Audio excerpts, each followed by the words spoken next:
Hi, I'm Matt Tyler. I live in Finland, Minnesota. I'm a forester by training. I'm also a board member of WaterLegacy, and I'm here today to tour this beautiful area, to enjoy the Partridge River and the South Partridge River, and to make sure that we can preserve this water for the next 7 generations, because we need to start thinking long term. And once the St. Louis River is messed up, it's going to be very, very, very difficult to get it back, and we might never get it back.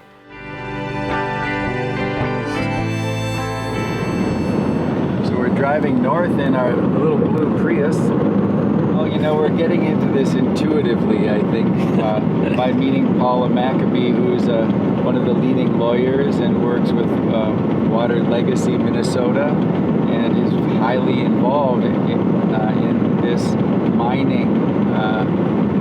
mining decision that's going to be made.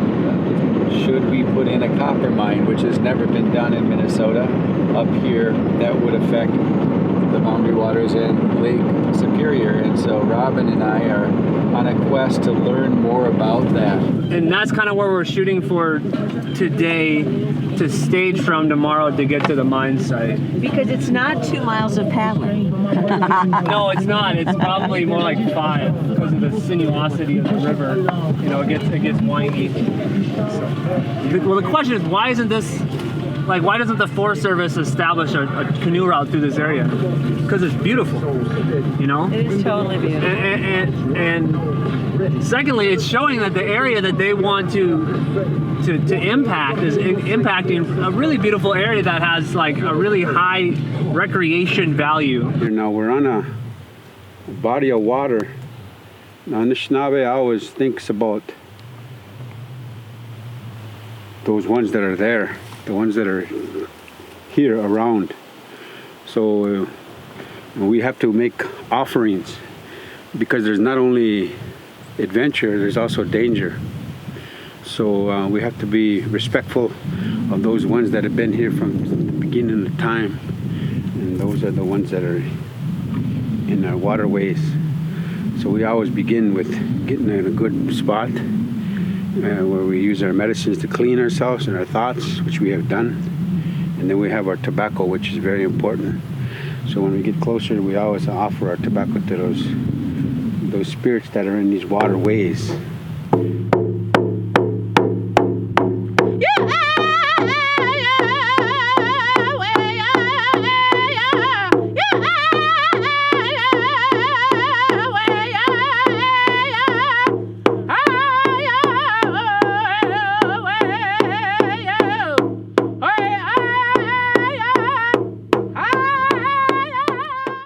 So across the country, in every instance where they've tried copper nickel mining, sulfide mining, in a water-rich environment like that in northern Minnesota, the result has been pollution of surface water and or groundwater with acid mine drainage, toxic metals, or both. So with this kind of mining, the sulfide mining, the track record is 100% failure.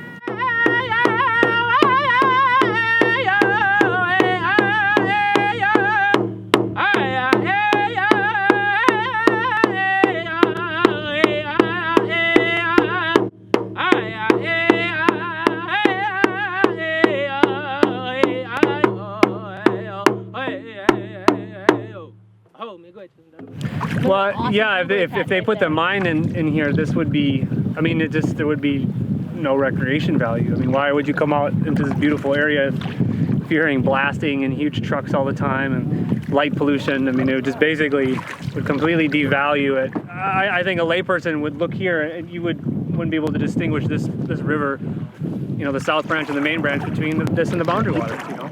Even under normal circumstances, sulfide mining is dangerous. And the way they're proposing to do the PolyMet sulfide mine, basically the bargain basement approach, also has a huge risk of catastrophic failure. But the mine site's up here. Okay. So this is the confluent cast. South branch of the Partridge River. This is the main branch.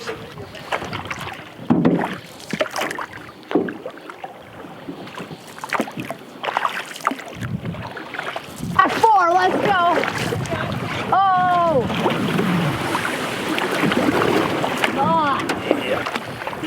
so gorgeous. This is so beautiful.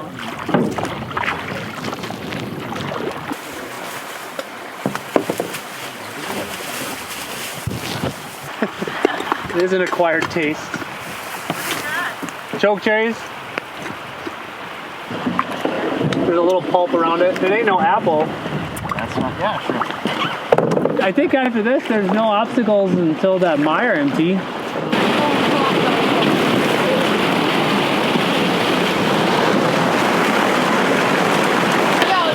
So right now, this is a railroad above here. This is a culvert under the railroad. The mine site is just on the other side of this. So we're on the other side of the tracks. You betcha, we're on the PolyMet site. This is going to be part of the land exchange site that is proposed by the Forest Service, part of the 6,650 acres of Superior National Forest that PolyMet would take and make into a copper nickel sulfide mine. And we canoed all the way up here in one day, and that included a few elders, myself included. So this is a site that could be accessible, and I know it's some of the most beautiful canoeing I have ever done in my life. This is a very, very beautiful river, and it would be wonderful to have people enjoy it and use it. I think a couple of our folks in a few minutes are going to go and look and find some of the traditional plants that Anishinaabe people have been gathering. And this is also, all this land is ceded territories under the Treaty of 1854.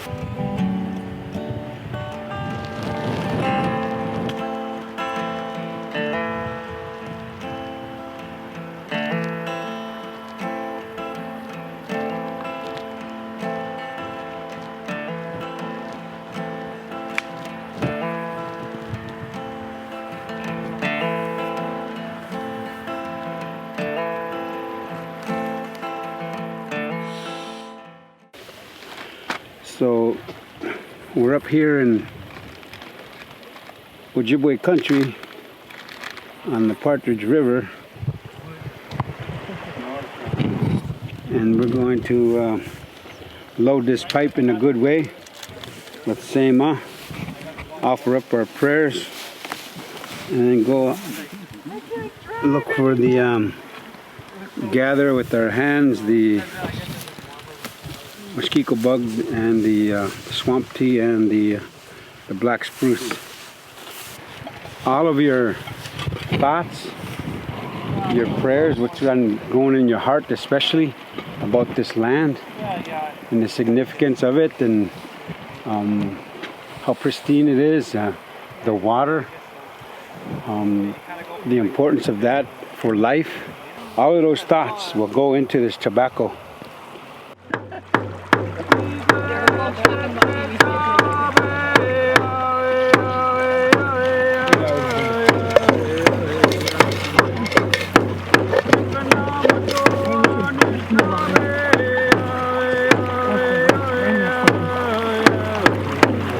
Yeah, man. Keep the troops fueled. Nice and great. Coffee was great. I wish we had salt. Oh, yes. Amanito. Shiweni Mahashina.